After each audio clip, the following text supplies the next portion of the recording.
And we are live. Welcome back, everybody, to Behind the ToolBelt episode 263. Today, we have another special guest. Thank you for joining us on this Wednesday edition. Stay tuned, and we will be right back after our short intro from our sponsors.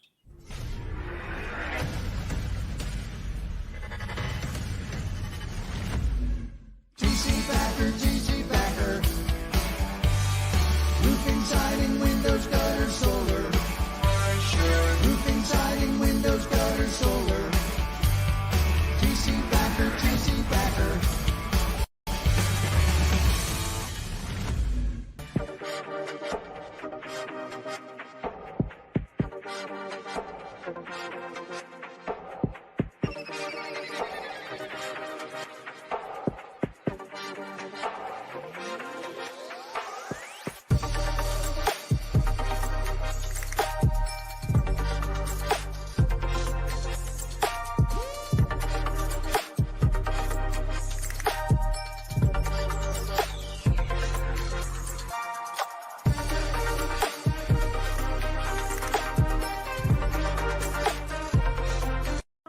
Is your lead flow down? Whether you're a company owner, office staff, salesperson, or installer, you're a roofing rock star.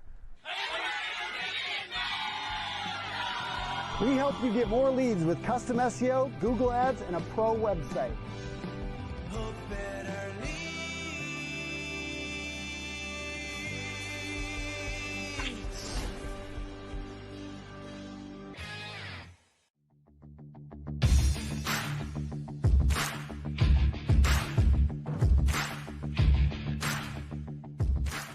Welcome to Behind the ToolBelt, where the stories are bold, the conversations are real, and the insights come to you live, raw, and uncut.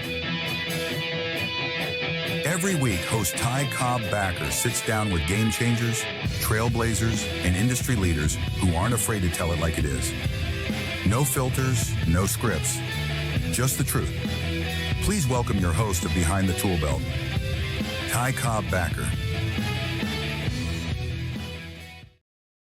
Hey. Welcome back, everybody. Like I said earlier, we have another phenomenal guest. I feel like I'm not prepared enough for this one. Anytime I actually prepare myself, I always feel like that I'm underprepared. But some of the best podcasts I've ever done was like with the least amount of readiness. So I'm kind of hoping this falls in between where I've prepared myself enough. So this turns out to be a great podcast for you and our viewers and our listeners out there and anybody catching us on the replay. But welcome everybody to the stage. Jim Johnson, my man, how are you? I'm doing fantastic. I was watching your intro there, and to see a couple of my clients on there, like North Face was on the Hook Agency ad, and just to see that kind of stuff, that brings me a lot of joy to see those folks doing some pretty fun things. I actually took a picture, like while I was watching it, I'm going to send it to Josh here in a minute and just say, Hey man, I saw you today. You're famous. Yeah, for sure. Like that, and that's what this is all about. We're having fun here. We're bringing the truth. And I did an interview the other day and somebody, was asking me like, what do I expect to get out of Behind the ToolBelt? But the first question they asked me was like, how did it get started? And it was to promote one of our charitable events here locally with our construction company. And really, it was just like a Facebook Live. It wasn't even a podcast. And then it just evolved into a podcast. But I guess if I had to answer that question, like, what are we trying to do here? One, fun first and flexible, right? The three F's of it. Of course, you can add family first into that as well too, but just the entrepreneurship, leadership, that will directly impact you personally, and hopes to make the roofing space a better place, and that's pretty much it in a nutshell. And hence why, I'm super excited to have you on the show today, Jim, because you've been involved, you've been a pioneer of so many different things, man, and so many things that I don't even know. And another reason why I wanted you to come on the podcast, because between Top Rep, ContractorCoachPro, your new thing that you got coming out that I don't want to let the cat quite out of the bag yet until I actually ask you the question.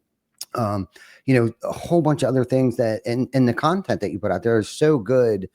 and real, that I'm actually taking something away from it. It's not about like, how big Jim can swing his hammer, or, just, some people that are, that are spewing content today are, it's just about how cool they are. But with you, you can definitely tell you're a humble guy.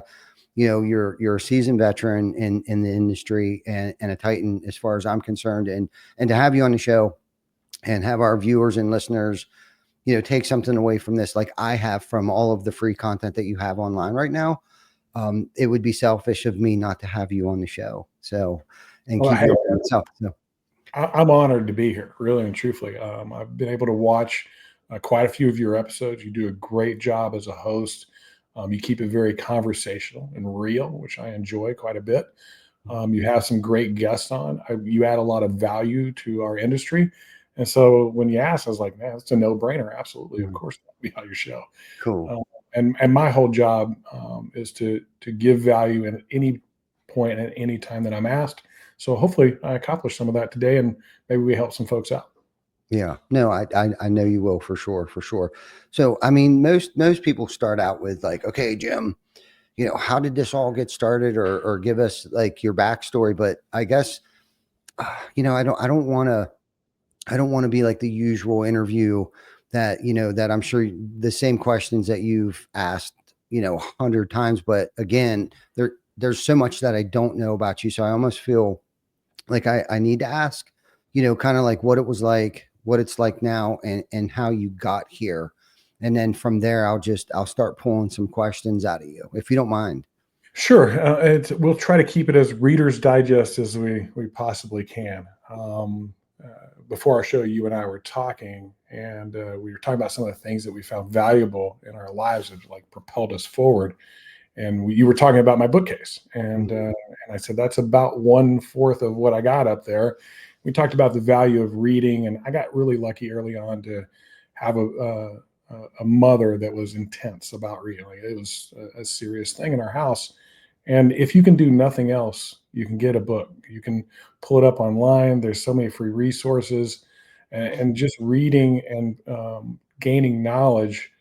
But I want to caution people on the width of the knowledge they gain.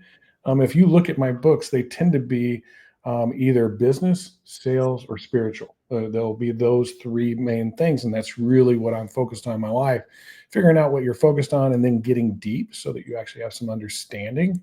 When you have understanding, now you truly have power. Everybody says knowledge is power. And that's not. Knowledge is just facts. That's all it is. But understanding gives you some power, insight, even more power. Like, now I understand the thing. It gives me insight so I can actually make wise decisions. I can be discerning about what I do. But whenever we get really wide and we're just at the surface, I call it kind of thin ice knowledge. We don't have much depth. And so it's hard to bring value to others.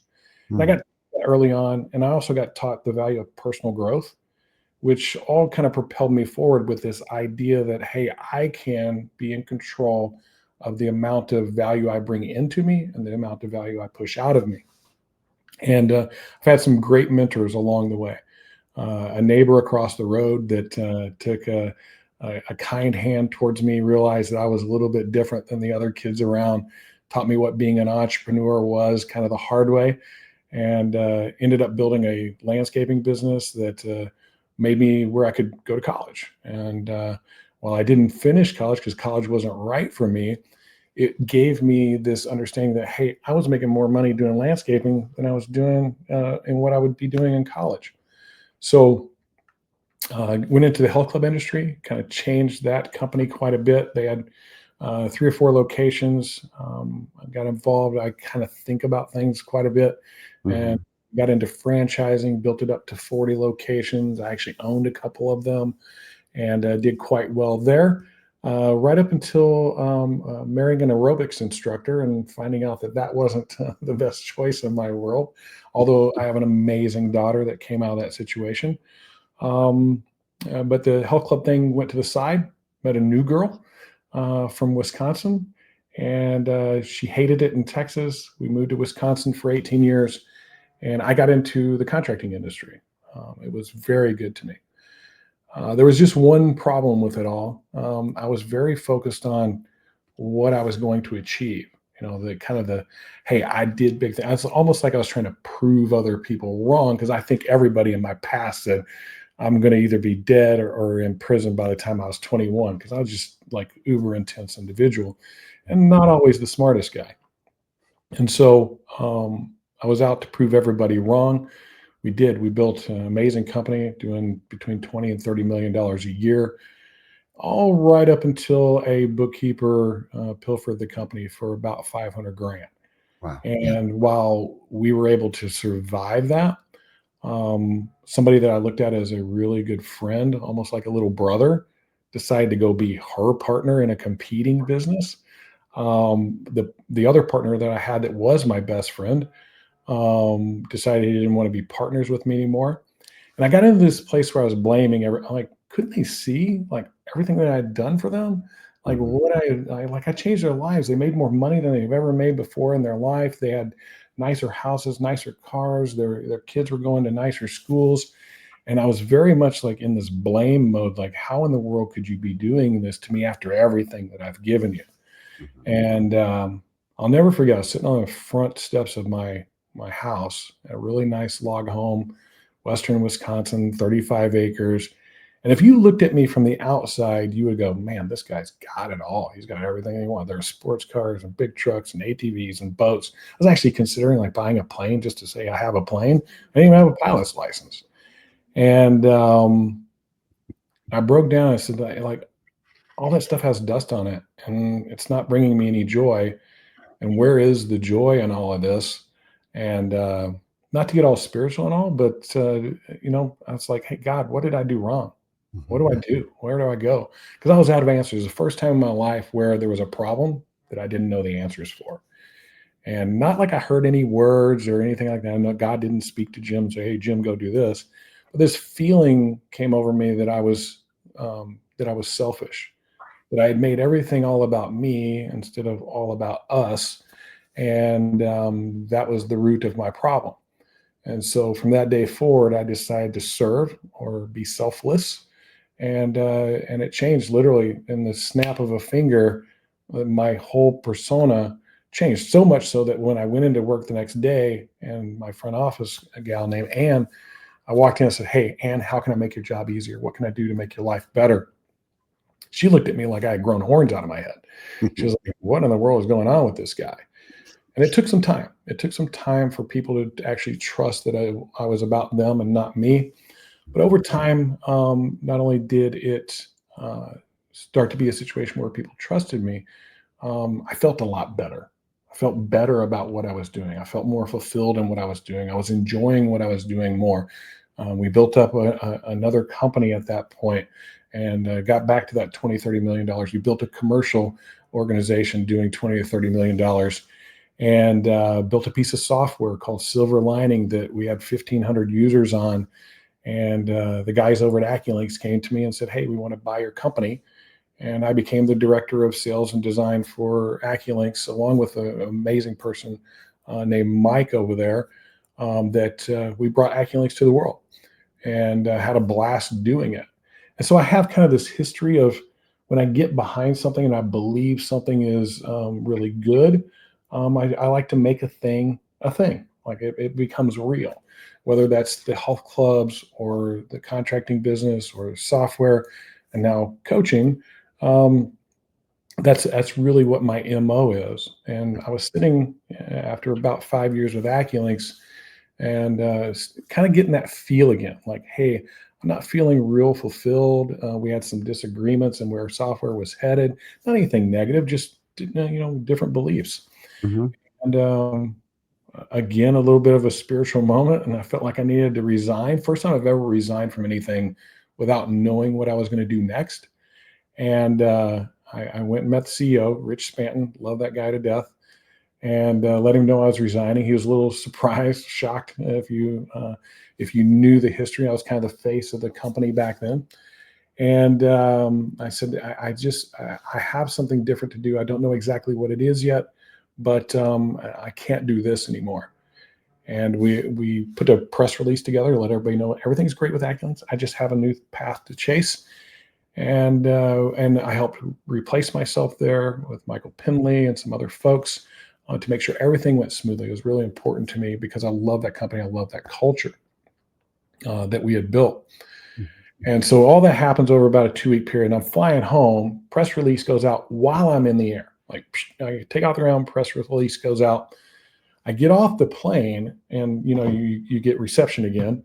Back in the days when your phone wasn't working on your plane, and my phone started going off like crazy. It just started buzzing all over the place. Buzz, buzz, buzz, buzz, buzz. I'm like, what is going on? And I started listening to voicemails, and it was all these like contractors and even distributors and folks like that. Hey, we want you to come work for us. Be a general manager, run our sales, be a partner, whatever it was. The very last voicemail was from my grandmother, letting me know that my grandfather was in the hospital. And I dropped everything, didn't even go home, went straight to the hospital, which is about 3.5 hours away from where I lived at the time. And proceeded to spend the next 3 months with him as he was going through the last months of his life.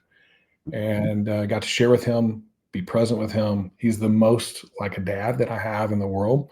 It taught me what good character was all about. And he asked me a great question. He said, hey, what are you going to do now? I said, I think I'm just going to golf and fish. I've done very well. I don't have to do anything. So I think I'm just going to golf and fish. And he goes, that's going to last about 2 weeks. He's like, so what do you want to be? I went, wow, I haven't been asked that question in a long time, but what I really want to be, like you're asking, I want to be a Division I basketball coach. That's what I want to be. And he goes, that sounds great, but you're 42 years old. I don't think a lot of coaches start it for. I said, well, I coached back in the day at the Division III as an assistant. I think I worked my way back in. He goes, yeah, but what's it going to take? 5, 10, 20 years to get to where you want to be as a head coach in a Division I program?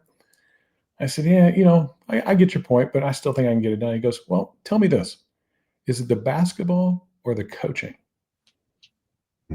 Good question. That's what I said. Good question. I can't answer that one as quickly. Give me a night to sleep on that. So I came back the next day and I said, I really thought about it, and I love basketball. I do. I love the sport, but I also love baseball. I love that sport. Coached that for many years as well. And but I also coached other things. I coached salespeople. I coached leaders. I coached business owners, and I coached a bunch of people. Throughout time, I coached youth groups, done mission trips and things like that. And I said, so it's the coaching. Like, that's the thing. He goes, okay, what are you great at? I went, well, that's easy. I'm good at this contracting thing. I've been able to do that 3 times, do it very well all 3 times, minus the big mistakes of not paying attention to my books and trust but verify. And so I can help people avoid those kinds of mistakes and speed up the process to finding that success that they're looking for. Because you should probably do that. And so he was the inspiration behind Contractor Coach Pro. And I went back and I called some of the folks that had left me messages. I said, hey, I'm not coming to work for you. I'm not going to be your partner, but if you want to meet once a week and I'll help you build the thing, that's what I'm going to do. And fortunately, a couple of those people said yes. And then it was 4, then it was 8. And it was 16, it was 22, and it started to be more of a business than just, helping some folks out. Started to bring some people on, and here we are today, 10.5 years later with Contractor Coach Pro. We've helped thousands of contractors at this point take their businesses to 7, 8, and even a few 9-figure companies out there. And it's been an absolute joy to do. We really love what we do, and we're a little bit different about it. We're not a niche. Like, we're not a marketing coach. We're not a sales coach. We're not a hiring and recruiting type coach. We cover 12 aspects of the business. It's actually why I wrote that book sitting right there, Contract Print, because what I learned is there was 12 pillars of what we do, and 6 of them are foundational and 6 of those are operational. And most of us as contractors spend our time in the operational world. How do I get more leads? How do I sell those leads? How do I produce them? And how do I recruit and hire more people? And that's what most people came to us for. Hey, can you help me scale my business? I want to recruit and hire a bunch of people with a good sales process. I'm like, yeah, sounds wonderful. What is the rest of your processes going to look like? What is job descriptions look like? What does your accountability look like? What does your finance situation look like? And really started to drive people more towards that foundational stuff. Because if you get that right, it's easy to build a big business. It's just the hard, boring work that most of us that are A-type entrepreneurs don't like to do. But if you do it, you can build a pretty amazing, long-lasting, sustainable business that you can achieve your dreams with. Whether you want to grow a big one, you want to pass it on, sell it. That's our main goal, is to figure out what you really want to do in life and help you get there without sacrificing everything that's important to you, your family, your health, your mind, just all these things that we tend to believe the lies of the world, that we have to sacrifice everything to get ahead. I would argue that if you aren't willing to sacrifice those things, you'll think differently. And because you think differently, you solve problems in a different way that gets you where you want to go anyway. So that was long, but it kind of gives you a good picture of how it all came together. Yeah, no, there were so much good stuff there and so many questions. Half of them, actually 3/4 of them, I probably forgot, but there's a lot in there. I had no idea about the AccuLink story, which is pretty amazing because that's one of the biggest, CRMs in the roofing space that there is today. So that's congratulations for being the founder or being at least playing a part in that. But Yeah, I would say I'm not a founder. That was actually Rich Spanton, but all the front end side of that software, so it's a sales oriented part of it, that was okay. myself being brought in and added to the administrative back end to make it one thing. And I was a believer in it. I went and promoted it pretty heavily. Okay. To get funny thing, back in 2009, you go to somebody's office and say, hey, yeah, all that stuff you have on your server there, we want to put that on the cloud, just out there in the middle of all over the place. And they're like, no way, man, that sounds terrible. And you look at us today, and we actually could see the future. Like, everything you do is in the cloud somewhere. So pretty cool to be a part of something like that. Yeah, it's pretty amazing. That's a heck of an accomplishment in itself, and when you were talking about your journey there and you were sitting on the front porch, I thought to myself, there's a couple questions within that, and I was looking at it like almost like a spiritual journey, and you didn't even know it at the time that you were on. And some of us need to experience like a spiritual bankruptcy or a spiritual bottom before we can bounce back, and the sad thing is, I guess a lot of people don't bounce back or don't get it. Like, I need to change my ways. And I guess my question for you is like, at that moment, I guess there was a lot going through your head. Like, I guess my first question would be like, why didn't you just quit at that point in time? Why didn't you just throw in the towel, dive into the bottle? What kept you, what made you decide, like, I'm going to go into the office today and I'm going to change? And I know that change wasn't easy. Let's talk about that a little bit. Wow, that's such a good question, Ty. In all honesty, I did think about those things. I did think about quitting and the ultimate quitting. Like, hey man, I'm going to end this all. It's just not worth it. I didn't do what I set out to do in the way I set out to do it. I failed everybody. I had all of those whenever you get quiet and when you get alone, and I think it's a big reason why people avoid it. I think it's a big reason why people are attached to these devices, is because they're scared of being with their thoughts. Because if things aren't going the right way for you, those thoughts tend to be on the dark side. And all of that crossed my mind. But there was also something else that crossed my mind, that that wouldn't have been put on me, this feeling that I needed to serve, if I didn't have more to do and if I wasn't worth it.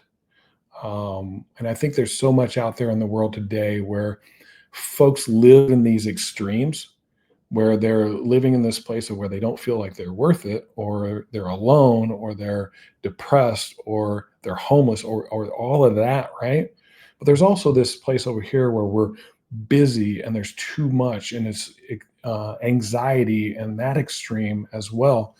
And I started to realize that as time went on. But answering your question, the reason that I went into work that next day is because I felt I was worth it and that I had value to bring to others.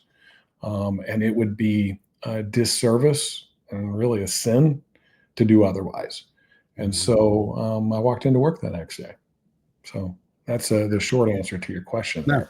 no, that's good too. Cause I've been in, low places, over my life and my career too. And I've had those same moments where it's kind of like, I have a choice, I have a decision to make. Am I going to change my ways?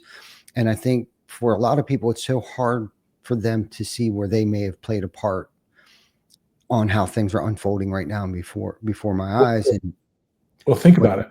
How awful of a human being must I have been for Mhm. somebody that I looked at as a really good friend, a little brother almost, to go be partners with a thief? And I could actually show him, prove it to him, a thief. Yeah. Like, this is what exactly she did and where the money went and all of it.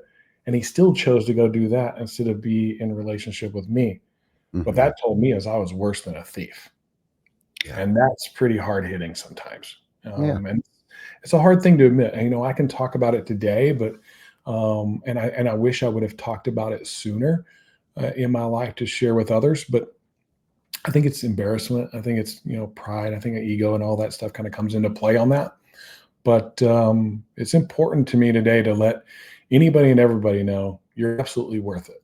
There is Mhm. no doubt about that, and you can provide value to others. So if you're thinking about giving up or throwing the towel in or anything like that, we got some tools. That's some of the stuff that we've been working on to help folks out. Because one of the things we found out when we were coaching, because when Mhm. you're coaching, you're doing business strategy, practical, tactical, that kind of stuff, and getting that stuff in place. And you're also building leadership skills and things like that. But what we didn't really realize is we were teaching them this way of doing all of it without sacrificing everything. Mhm. Mhm. And so that was the big challenge, and that's what had changed for me. Like, that first day kind of became this spiritual, like, growth, development, that kind of thing. But even after that, as I got more comfortable there were still things in my life where I felt like, hmm, something's not quite right, and I can't put my finger on it.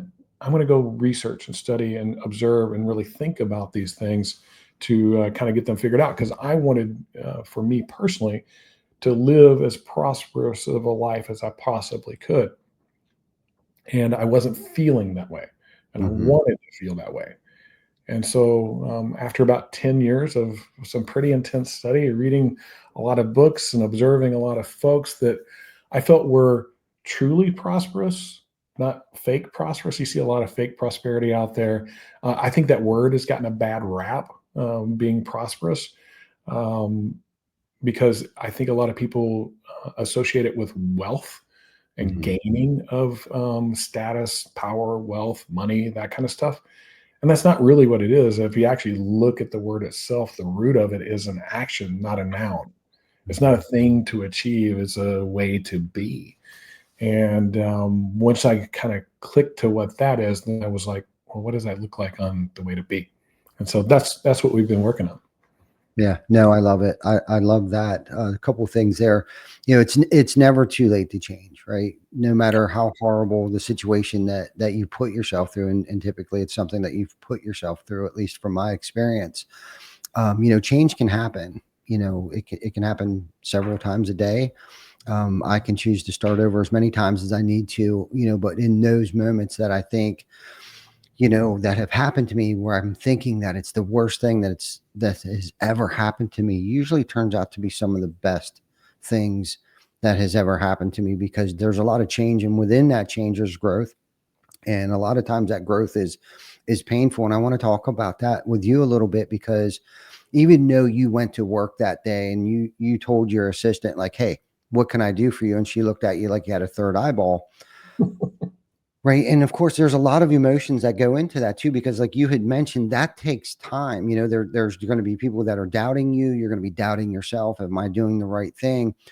But how did you know, or what did you do to level yourself up? Because of course you've lived one way for so long.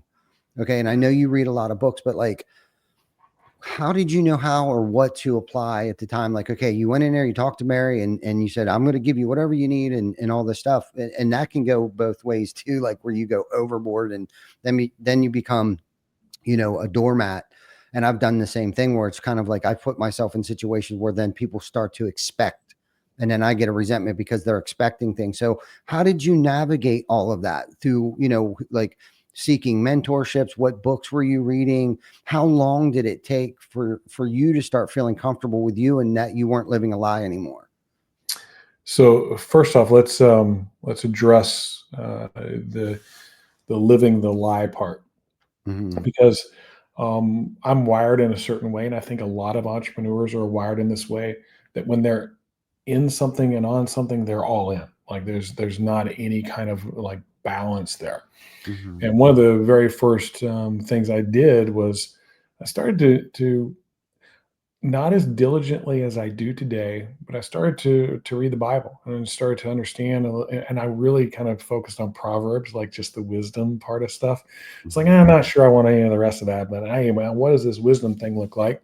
And I started to apply a lot of those things. And being who I am, a person that tends to be attracted to the extreme, you're right. I kind of went overboard, and like it was just all the time and in everybody's face all the time. And it does lead to this, well, take from you type of feel. And I had to learn a little bit more. So some of the people that along the way that I had originally read through the perspective or lens of how to get ahead, I went back to and I went, let me reread that again. And how do I help others get ahead? And Hmm. in a way that it doesn't sacrifice me. And so what I started to discover, that there was additional things. There was these 7 areas of my life that I called living prosperously, as the only real definition that I had for it, that needed my attention. And so whenever I felt off, I now had something I could put my finger on and go, it's that thing. And so that took about 10 years to get all of that kind of figured out. But folks that were like influential on me and had been for a long time before that, even I just read them through a different lens. John Maxwell, James Collins, I think those are probably the two most. Gino Wickman with Traction, a great book. Um, Zig Ziglar, and going back to his stuff, his whole thing was, if I can help enough people achieve their dream, I'll achieve mine. Like, Yeah. and I didn't even click to that the I was first. waiting for you to say Zig Ziglar. I Yeah, wondered if you followed him or not. very much so. The young folks today don't even know who that guy is, but I would encourage you to go and read some of his content. Brian Tracy is another one of Hmm. those folks that I spent a lot of time reading. But there's also the other writers like Bonhoeffer and C.S. Lewis, and on that spiritual side, that start to let us know that it's where the intention comes from. So if my intention is to serve me, that's going to have one outcome. And if my intention is to serve God according to his will and his instruction, that's going to have a different outcome. And it's really up to you to make the choice of which one's the right one for you. I think so many of us, and really here in Western society, just who we are and what we're about, we are in this place of ownership. You'll see millions of books about it, take ownership, extreme ownership, and ownership. And really what it is you're looking for is authority. Like, hey, I'm the one, right? Well, I hate to break it to everybody. You're not. You're not the one. Hmm. You're just another one. And there's been millions of just like you before you that thought they were the one that nobody even remembers. You think about all the billions of people that have ever lived and just try to name off as many as you can. I bet you don't get over 50. Hmm. So the reality is there's something more to it than you and your ownership and your authority. And I made a decision. I made a decision to be obedient, which is hard. That's not a word that most of us in America love to hear. We want to hear, hey man, I got it. I'm under control. A friend of mine, Reggie Brock, he's such a good, amazing guy. He says we believe in the new Holy Trinity, me, myself, and I. Hmm. And I'm like, I don't know if that's really a good way to go about doing things. But when I decided to be obedient, the thing I was not expecting that happened, and I went, I get it now. All burden came off. I Hmm. don't I don't live anxiously anymore. I feel very free. I feel like, hey, I go do what I've been instructed to do. I'm going to let God take care of the rest. There's no guarantees. I don't live life in an effort to be happy. I do live life in an effort to be joyful and kind to other folks and be valuable. And so it's taken a lot of burden off of me. I don't worry about what you think about me, Ty, or what anybody else thinks about me. I'm comfortable in who I am. I know my identity as a believer, and that makes things really easy for me. Yeah. That's Sometimes, what makes you yeah, prosperous. sometimes Exactly. giving up control puts you in control. It's really cool. Yeah. Yeah. No, I like that. I was going to ask you, and you started to touch on it. I want, what are some of the biggest changes that you started to see in your life when you started down the spiritual path, or digging deeper into the spiritual aspect of God and things like that? Like, what were some of the biggest changes? What type of people were you starting to attract, in your life at that, and today, I guess, not even back then, but still today? Like, what are the biggest changes? Oh, that's a really good one. Who was I attracting? It was two different types. One's of good character that needed a place to belong wherever they had been before. It was anti their character, right? But there was also, this is the part that was the beautiful part, the people that wanted to adjust their character and be different than what they were, and that there might be a different way of achieving these things. It attracted them too. And that's actually given me more joy to let folks know that it's okay to be good to people. Now, I know we're talking a lot spiritually, and this is Mhm. one of those things I really want to caution people on. A lot of times you hear the word spiritual, Bible, God, all that other stuff, and you go, that stuff's garbage. And you throw the baby out with the bathwater and don't even listen to what's going on. The things that are in that book, the people that live as believers, can be valuable. You should take that value and be grateful and thankful for it, and not discount it just because it comes from a spiritual or godly place. Funny enough, a lot of the stuff that's in the Bible, Proverbs to be specific, actually came from Assyrians and Egyptians and things like that. Like when you really study and dig into it, they didn't throw the baby out with the bathwater. They went, that's good, and that aligns with God's will. We're going to put that in our book. Maybe think about that in your life. What are you throwing out that could be valuable to you because of the paradigms that you believe, whether they be spiritual, political, sociological, all those other things? You just immediately dismiss them because they're aligned with this thing you don't agree with, when there's actually value there. And funny enough, like I'm a big Bible person, but I've also read, the Buddhist writings. I've read the Stoic writings. One of my favorite books is by Marcus Aurelius. I like there's still value there. Don't give up on that value. Mhm. Now, you asked like what was I finding and what was happening, and so Mhm. that kind of leads into this. We talked about it before the show, but this PH7. I've been Mhm. talking about that. People have seen little glimpses of it. You're going to see a lot more of it because it's something that we've been working really diligently on for the last 18 months or so. And I wish I could say it was all me. Like, it's not. I have some really good friends. My circle is really powerful, that has really helped walk through this, because originally it was just a concept. Like, hey, there's these 7 things, and I know what those things are, and I know how to address it whenever something's not right in my life. But I've had some other people help me bring clarity to it, so I could help share it with everybody else. Mhm. And so this question got asked to me. I was really lucky. I mentioned John Maxwell as one of those folks that's had a pretty strong impact in my world, and I got invited to a thing that was called high capacity leadership. And I was like, hey, how much does this cost? I figured out some kind of sales pitch. And it wasn't. It was like they had watched me and knew who I was and said, no, we're going to pay your way. We would like you to come and be in this group of about 30 other leaders that we think are doing it right. And we just want to see what happens. And the question got asked, is there anything that you do in your life that's unique that allows you to live a balanced or a good life, like that type of thing. And we're kind of all sitting around a big old table and everything. And I'm looking both ways, and nobody's saying anything.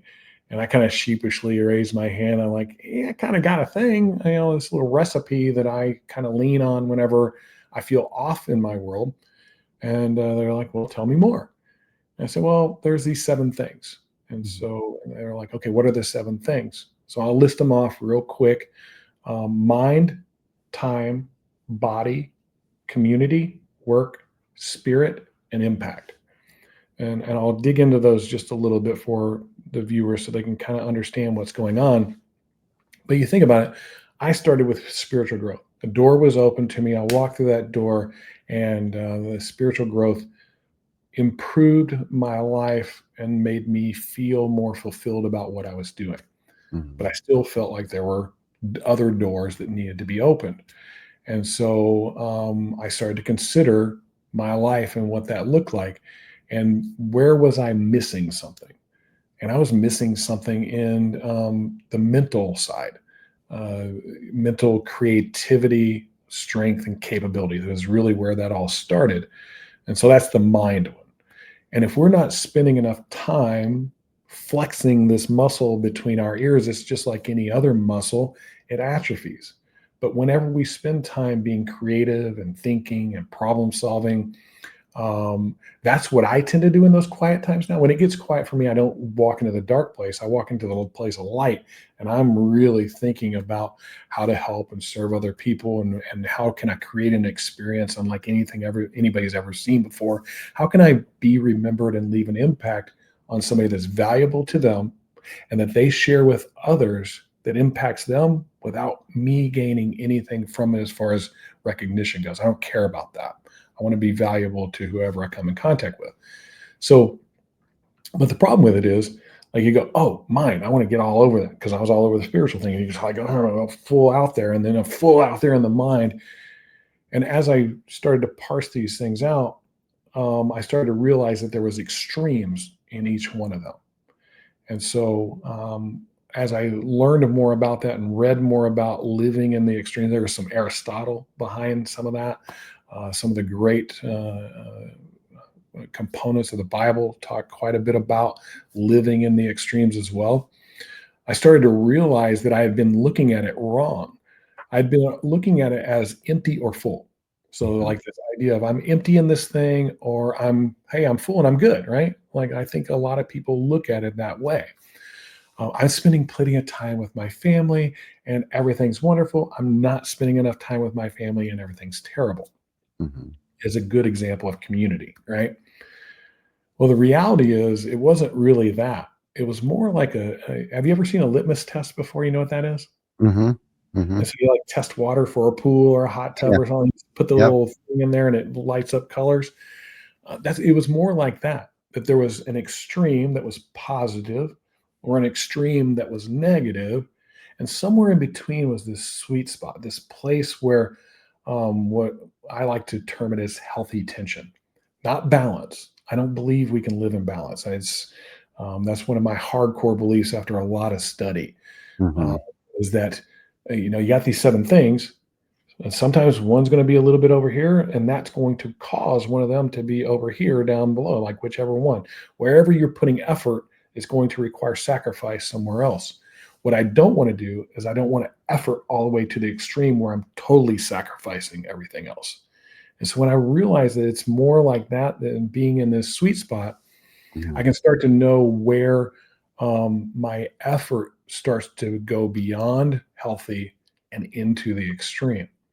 And when we live in those extremes, that's the dangerous place.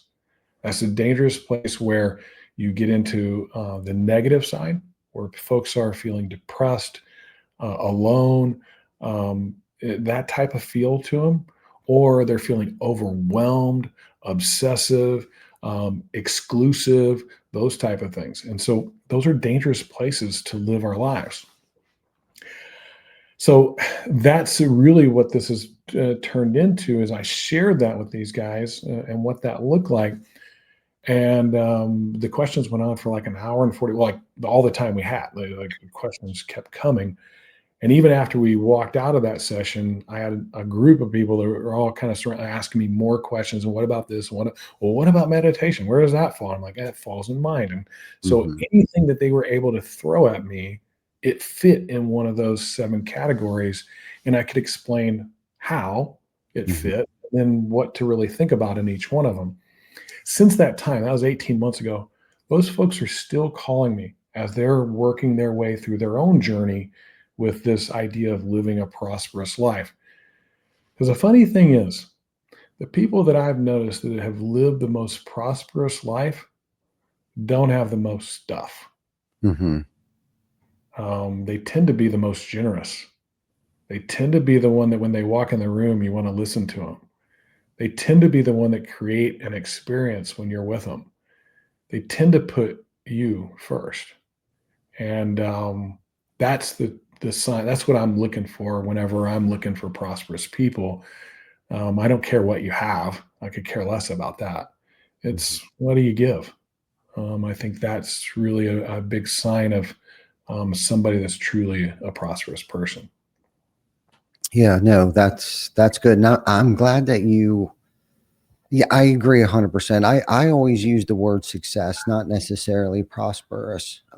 Because I think most people define success as money, wealth, right? And I look at success differently and wealth differently. How much time am I spending with my family? Does my family love me? Have they visited me over the holidays, right? To me, that's a win. That's success. And of course you were talking about it on a deeper level. And it's funny because I think it was this past Saturday. And I'm glad you brought up balance because for whatever reason, I tend to talk to myself and I talk to myself a lot.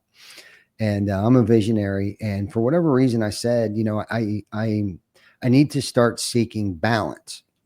And I didn't mean it in terms of like work-life blend and I don't want anybody to take this wrong, especially if you're a newer entrepreneur, because unfortunately, I think in the early days of business and you got to wear multiple hats and that sometimes requires a lot of hours. And if you're more worried about making sure that you're spending, an ample enough time with your family and stuff like that, I and somebody else might, for argument's sake, I don't believe in that. Like you're going to find that balance, especially early on. But what I was thinking was, it's like having that balance because of things being out of balance, like a scale. I'm looking at it like a scale. Okay.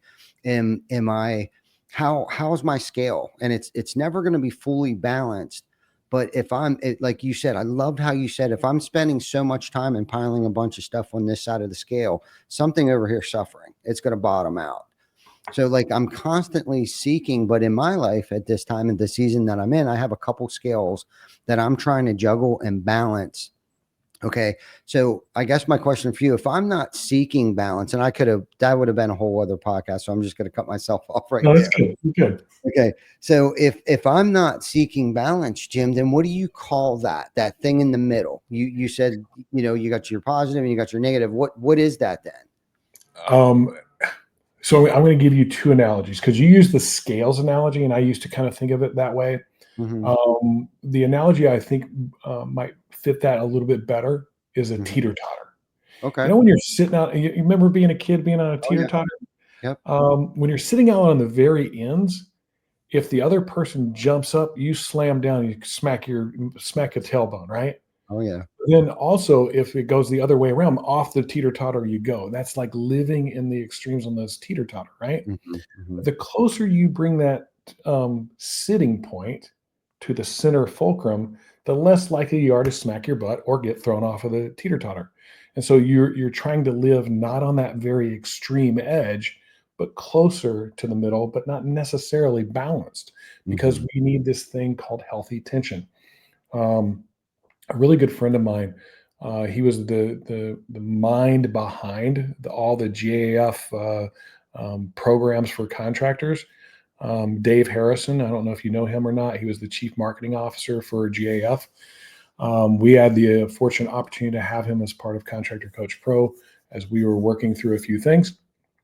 And I had always known of the concept of healthy tension, but he gave me a great analogy. It's like having a rubber band on your wrist. When it's too tight, you're like super uncomfortable, right? Like that doesn't feel good, and you want to take that thing off. Mhm. But also, if it's really loose, it's like sliding up and down, also uncomfortable, doesn't feel good. But when it's just right, right? Like when it's just right, it's not sliding up and down your arm, it feels comfortable, but it still has a bit of pressure to it. That's where we want to live. We want to feel that we've got a little bit of challenge, this healthy tension. And so let's say I'm going to go back to your example of a young entrepreneur getting into our world. You're right. They do have to work harder. And we have 3 phases that we normally go through when we attempt anything that's like being an entrepreneur. You have a building phase, that's first, then a maintaining phase, and then you get this little bit of an enjoyment piece too, right? Like there's these 3 pieces that we get to live in. The building phase should be short. It shouldn't take very long if you're truly after being successful with it. So, yes, you're going to work some more hours, but I wouldn't suggest working 60, 80, 90, 100 hours a week, because the truth of the matter is, after about 30 hours for most people, now I want to be really clear here, people are unique.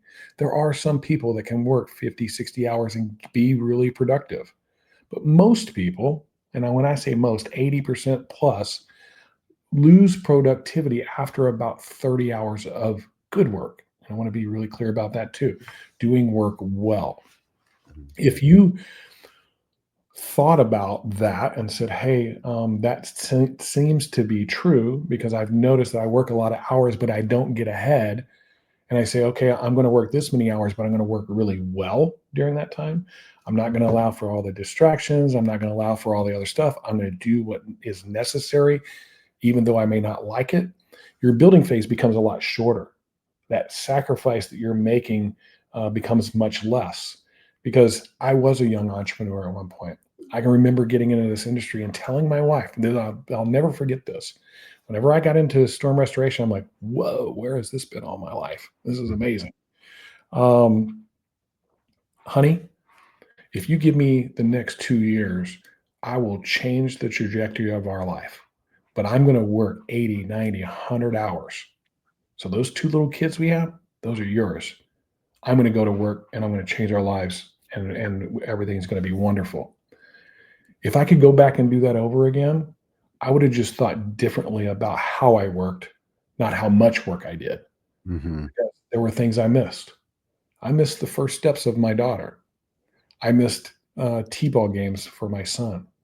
And at the time I went, it's just a T-ball game, or it's just her first step. I saw his first step. How big of a difference is her first step from his? Mhm. Those were the things I was telling myself. But as I've gotten older, I'm like, wow, I missed a T-ball game because of work. Like, really?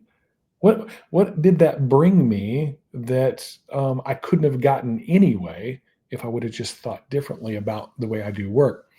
And so that's one of the 4 pillars of this prosperous human thing. So 7 elements is one of the pillars. There's another pillar called orbital thinking instead of traditional thinking. Traditional thinking means that we have an outcome we would like to have and a problem that needs to be solved, and we work our way step by step to achieve the outcome. That's traditional thinking. Would you agree? Mhm. First, like, do you Yeah. agree with that? Yeah. And so what we do is we effort and we improve, and then we fail, and then we improve a little bit more and go back a couple of steps, and we kind of do this number back and forth, back and forth, back and forth until we get to where we want to go. And that's kind of traditional thinking. And we take no consideration of, number one, where are we? What stage are we in? Where are we at progressing towards this thing? And Mhm. what type of investment do I have to make? Because that's time and money, and that means sacrifice. And so, what am I sacrificing? We don't consider those 2 things. And whenever you consider those 2 things on your way to this outcome, and then you look through it through the lens of the lifestyle you want to live, that's the thing orbiting the closest to your desire. And that's what moved for me. My thing was, the lifestyle is the thing I'm going to achieve whenever I get to the outcome. Mhm. And I moved that all the way to the center of, this is the lifestyle I want to live. So how do I have to think differently about how am I going to achieve that outcome? If I'm really low in a stage and somebody's proposed something amazing to me, I'm going to have a lot to learn to get to there, and I may not have that amount of time. And so that's going to make me say a no to that. I say no an awful lot nowadays. Mhm. Or if the investment is immense, whether that's time or money, I'm sacrificing something that might be important to me, and I'm not willing to do that either because there's a lifestyle that I have chosen to live. And Yeah. I think most people need to get clear on that before they decide how much effort they want to go and put into something, because they're going to sacrifice some things that are really important to them. I Mhm. mean, I look at our industry and it's frustrating to me, the folks that have sacrificed family. There's a lot of divorce in our industry. Mhm. There's a lot of just not being with the family because the work comes first. There's a lack of health, both physically and mentally. There's a lot of addiction in our industry. Like all of those things come from this being obsessed about doing something instead of being healthy about doing something. So that place that you were looking for that's called balance, I'd be Mhm. looking for what's healthy tension. What can I do where I put a little more effort here, knowing I'm going to sacrifice something over here, but I'm not willing to sacrifice everything over there. Mhm. That puts you in this space of going, I'm going to do my work well so I can push those two this way. I'm going to put less work here and then be in maintaining mode instead of building mode, because maintaining takes less effort. You can still improve and grow and do all the things that need to be done, but it takes less effort. It's just super important to me to like share what this looks like. It's a big concept, and I know that. I try to simplify it as much as possible. Hey, let's just figure out the 7 things. Put the Mhm. finger on the one that's the door you need to open where you're struggling the most. Maybe you're not getting enough time to think. Maybe you're not spending enough time. Here's the deal. You don't take care of your body and turn it into a high performing optimized machine. Guess what? Your work's going to suck. Your Mhm. time that you spend with your family, you're not going to want to spend time. You want to take a nap. And Mhm. so those things are really important to consider in this sacrifice back and forth between these extremes. And so the 7 things, if you know what they are, you can put your finger on them. Then you can start to look at, hey, am I living over in the extreme on the positive side? Or am I living in the extreme on the negative side? How do I push that more towards the sweet spot so I can have some healthy tension around this where I'm still growing, but I'm not sacrificing everything that's so important? Yeah, no, that's so good. That's so good, and that's kind of where I'm at in my journey, because I was that entrepreneur that missed the t-ball games and the first days of school and all of those things, and I like how you'd mentioned like what this, and we're talking, we're going back. I got a 32-year-old, so it's like I gained nothing. Like looking back 32 years ago, I gained nothing, but I missed that first day of school. I missed that first step that the baby took. I missed the football game. I missed all these things, and really, honestly, it wasn't worth it. Like I'm not a gazillionaire today because I've missed all these things, right? Mhm. And if you have to work 60 hours a week, it doesn't matter which 60 you work either. And I think when you were talking about how would I do it differently, I would definitely do it differently, right? And focus. There would be more things that I would be more intentional about, and not just. And I think a lot of it. We talked a couple podcasts ago. We were talking about living by accident, on purpose. Like today, I try to live more like with purpose. Like I do things with more intention today, and most of it's all about having impact on other people. But also going back to what you were saying, like it starts with personal development, me taking care of me, because if I'm not eating right, I can't feed other people. And pun intended, I have to eat right, I have to exercise, I have to get plenty of rest, I have to spend that balance, for lack of better terms, amount of time with my family if I want to be creative at work. Joseph Hughes said something or posted something the other day. It's like, a lot of my great concepts or thoughts or business ideas actually happened when I'm with my family out in the backyard throwing a baseball. You know what I mean? We're changing the environment and changing my mindset and putting myself in a different place and actually being where my feet are. You know, It's, because go it's ahead. really, really good that he shared that with you. That's something I learned as well, that when I'm not behind this desk and doing all the time, when Hmm. I'm out walking, I'm actually thinking. And then some of Hmm. my best stuff comes from that. So I've made that an intentional part of my day. Twice a day, every single day, I go outside and I walk for 20 minutes. And I'm not walking to get exercise, although that's a good stacking effort. Like I'm getting some exercise. I'm actually Hmm. walking to think a little bit and to, especially if I'm at a place where I'm having a tough time breaking through on something. If I just go take a walk for 20 minutes, it's amazing how many times the answer is just sitting there, but I was so in it that I couldn't think about it. And there's a lot of things like this is why it took me 10 years. You talked Hmm. about the body, right? So what you eat, your exercise, and those kinds of things. I can give you two things just right now that are the two biggest problems in our American society today: a lack of hydration, Hmm. that's number one, and sleep deprivation. That's number two, because we're in the grind every day. We believe in this grind culture, which I'm not a believer in that at all. As anybody that says that word to me, it just makes my skin crawl. It's like, are you serious? If it's a grind, why are you doing it? That sounds terrible. That doesn't sound joyful in any way or fulfilling in any way. I'm just going to go grind it out today. Now, discipline, that's a different thing. And I really enjoy discipline. Grit, that's a different thing. And I enjoy that as well. But I think we have perpetuated this myth that through hard work, success can be achieved, which in truth can be, but it doesn't have to be. And that was the kicker for me. The truth of the matter is, it doesn't have to be. It's just the way that's being purported to us. And okay, I'm going to go that way. Um, there's some great books out there. You asked like some of the people that influenced me. Hmm. Um, all of your listeners, if they would go and read the book "Buy Back Your Time" by Dan Martell, change their life. We teach it to our contractors. Like, how do I put myself in the most productive um, points, the most productive things I do that earn me money and give me fulfillment while setting everything else aside? And there's actually a recipe for doing that. It's called the drip matrix. Hmm. And those types of things, it's because we don't have the knowledge. And I bet you there's shoot, probably millions, maybe, but I'll go with thousands of people that have read that book that never applied it. They Hmm. just read it through, got the knowledge. It's a bunch of facts, didn't do anything with it because they didn't understand it. But once you understand it and the value of it, it changes the way that you look at work and you go, that's pretty neat. Because I'll be honest with you guys, I work in real work about 20 to 25 hours a week. Wow. And I could have done that at any moment in my life. I just didn't know any better and I didn't understand it. You didn't Now that know. I understand it, anybody can do it. It's Hmm. amazing.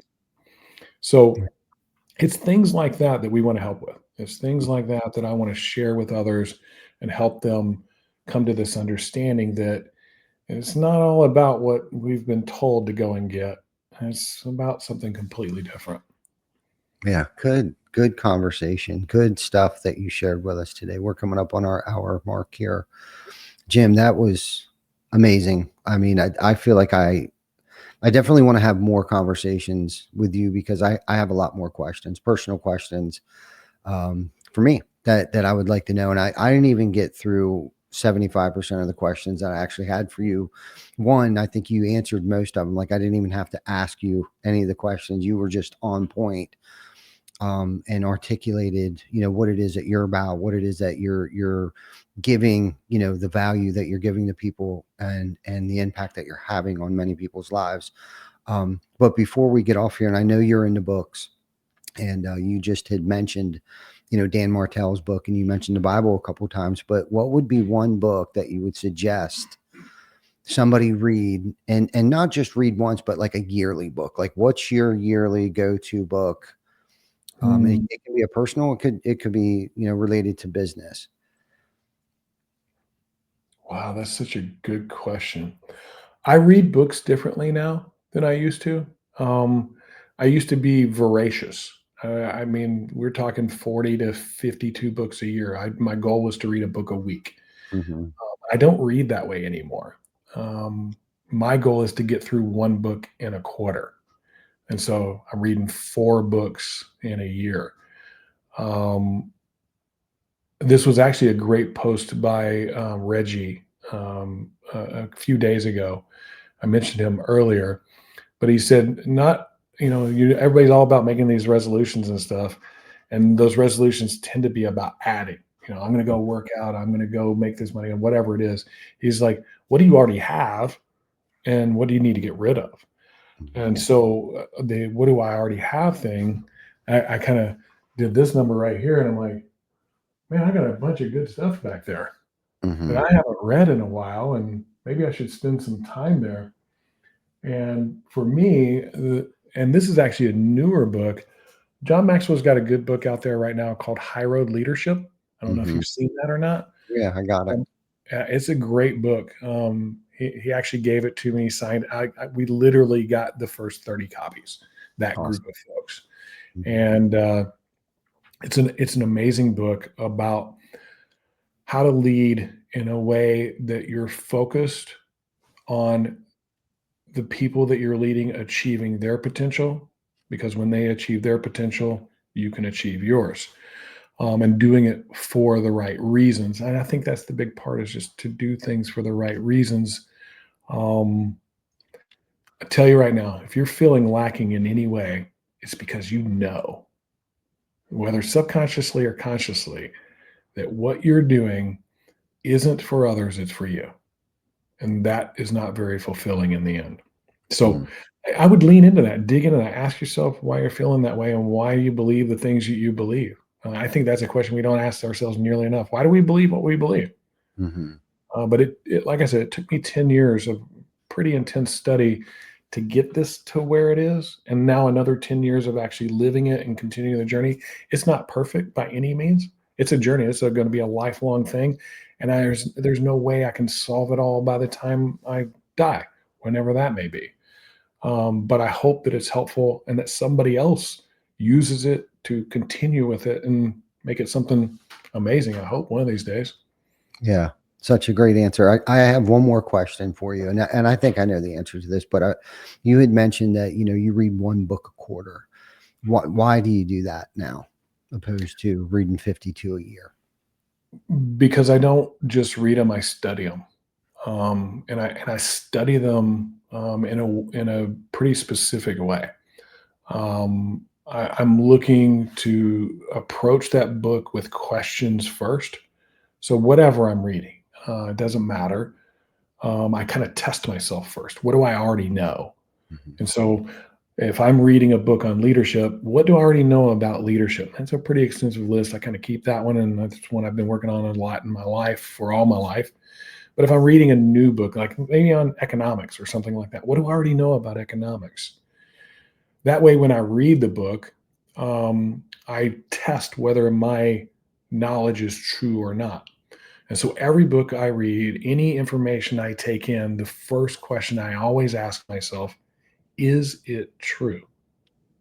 So if somebody says something, is there any, like if I look at that, I go, is there any other circumstance or observance I've made that says it's not? Because a lot of people will say, this is the way things are. And I'll go look and I'll be like, no, I kind of see this person over here, like they're doing it a different way and they're still getting there. That's why I think it's so wonderful. People are unique. And while these 7 things are not unique, I actually think they're pretty much laws of the human condition. Their approach to them and their need in them and how they solve the problem is going to be unique. And I think that's pretty cool. That's one of the beauties of the creative creatures that God made us to be. So first thing I'm doing is I'm looking for, to ask that question, is what I'm reading true? And then I'm going to go through it and I'm going to highlight things based on context. So is that context for now? Is it for the future, or is it in the past? Who was the author actually speaking to? What did it mean to the person they were speaking to? And then how does that apply to me? And you can read the Bible the same way. It's actually how I read the Bible as well. A little bit different, obviously, because the Bible was written 2,000 to 5,000 years ago, depending on which part you're reading. whereas most of the books we read today tend to be a lot more recent. Although if you're reading Aristotle, man, he was talking to a whole different group of people than us.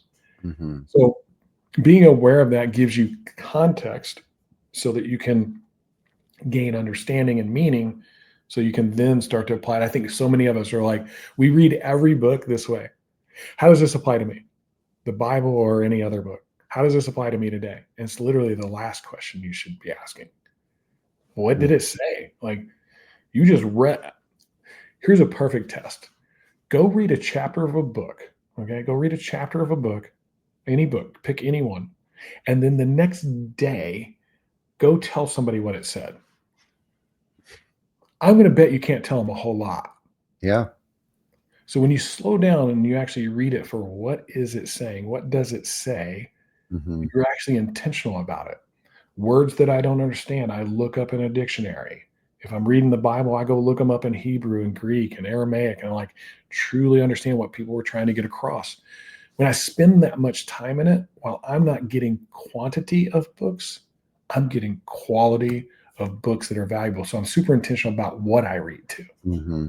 I'm not just going to read anything. So that would be some of my advice on like reading.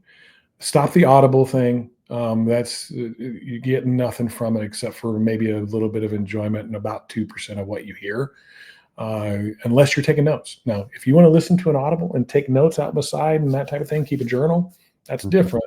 But if you're listening to Audible while you're driving your car, dude, I'll go to my grave saying this. I'll test any one of you, and you couldn't tell me 2% of what's in that book. Be intentional about your learning. If you're gonna take the time to learn something, go learn it. Like seriously, because what you do is you glean maybe 2 or 3 little golden nuggets out of it, and you think you're amazing because you got some new piece of knowledge, but you don't even know how to use it. You don't understand it or what it meant or how and when to use it. It's one of the big issues we see when we coach contractors. Funny enough, they're doing the right thing in most cases. They're just doing it at the wrong time. And that's the key. When we can do the right thing at the right time, that propels our learning much faster. Yeah. No, great answer. Great answer. You definitely elaborated a lot more than I thought you would on that. But Sorry you know, about no, but reading's a passion for me.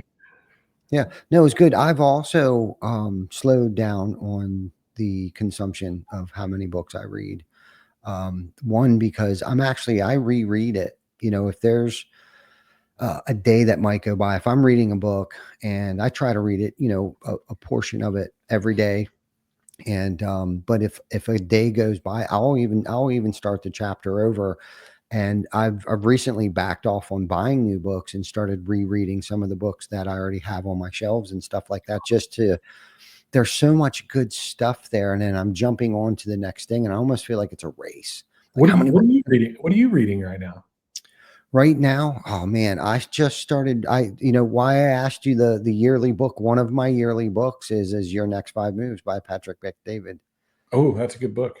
That's a Yeah, real it good just has become one of my yearly books. And then one of a quick read. I read John Maxwell's probably about 3 times a year.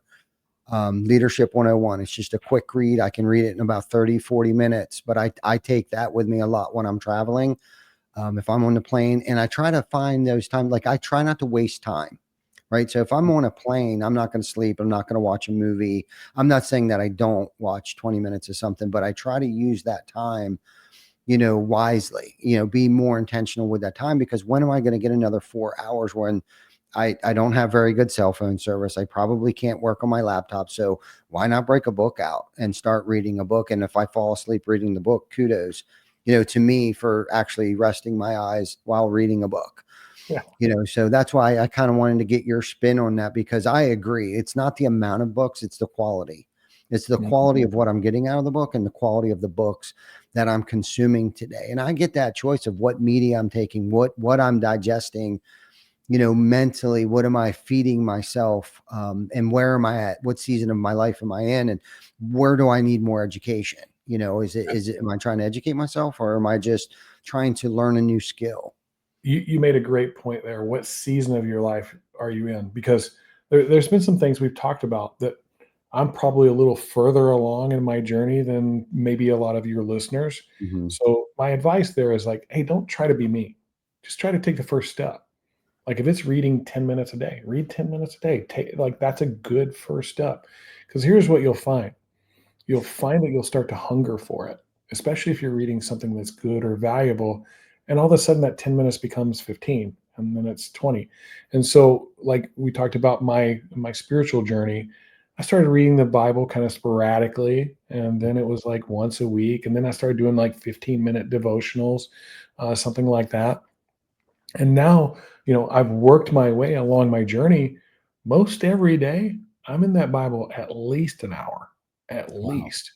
I've been studying Genesis since December 1st. I'm not even through chapter 1 yet. Wow. We run a contractor fellowship group with a bunch of guys all over the country. We meet every Wednesday morning at 7:30 a.m. We just had it today, and we're studying Proverbs. We've been doing this for 18 months. Wow. We just finished chapter 11. We're going to start in chapter 12 next week. And Wow. there's 37 chapters, something like 41. And so it like gives you an idea, and it's been fantastic because our attendance is actually going up because we're diving deep into it and really getting some understanding behind it. And everybody's in a different place. You got some Mhm. people that are way ahead. You got some people that are just starting, and those Mhm. people are rising, and these people are seeing a new perspective. So it's been super valuable to be in that type of situation. That'd be another piece of advice. Find somebody else to read that really good book with and test each Mhm. other. That's a great way to retain what it is that you're learning. And not like a book club, more like an intense study. So, Mhm. just some pieces of advice there. Amen to that. Good stuff, Jim. Great stuff. Well, man, I hate to say this, but we are at an hour and 15 minutes. What a great episode. I'm Sorry, gonna have man. no, it's yeah, it's great. I'm gonna actually have to watch this because there was so much stuff that you were talking about. And don't be surprised if I hit you up in Messenger with some other questions like about some things. But man, thank you so much for coming on the show. Can I add one thing? It'll be short, I promise. Completely. Go If, ahead. if people want to learn more about this whole PH7 and living prosperously and that kind of stuff, we have a new podcast. It's actually out right now. It's on YouTube. It's called Prosperous Human. You can go find it. We haven't really promoted it yet because I'm trying to get a good amount of content on there before I actually do that. But there is an introduction. There's actually a few interviews along the way of some very prosperous folks out there. And that's what we're going to continue to do. We want to just help others kind of break through the lies of the world out there and go, okay, maybe there's a different way to approach this thing called life. So Yeah. uh, Good stuff. that would be great. Yeah. Thank you, Jim. Thank you for what you do. And you've definitely made an impression and an impact on my life, on my life. And I'm sure the guests, our viewers, rather, are definitely different after listening to what you had to say today. I saw some good questions coming through there. So thank you for coming on, and thank you for everyone for listening. And if you tuned in late, man, please catch us on the replay, Spotify, Google, YouTube, and of course Facebook. You said you had some questions, Ty. Yeah. Feel free to call me, contact me, message me, send a smoke signal, whatever you got to do. Here to help out with those questions, however I can. Awesome, man. Thank you so much, Jim. All right. And until next week, you guys take care of each other. We will see you next week. Thank you. See you, everybody.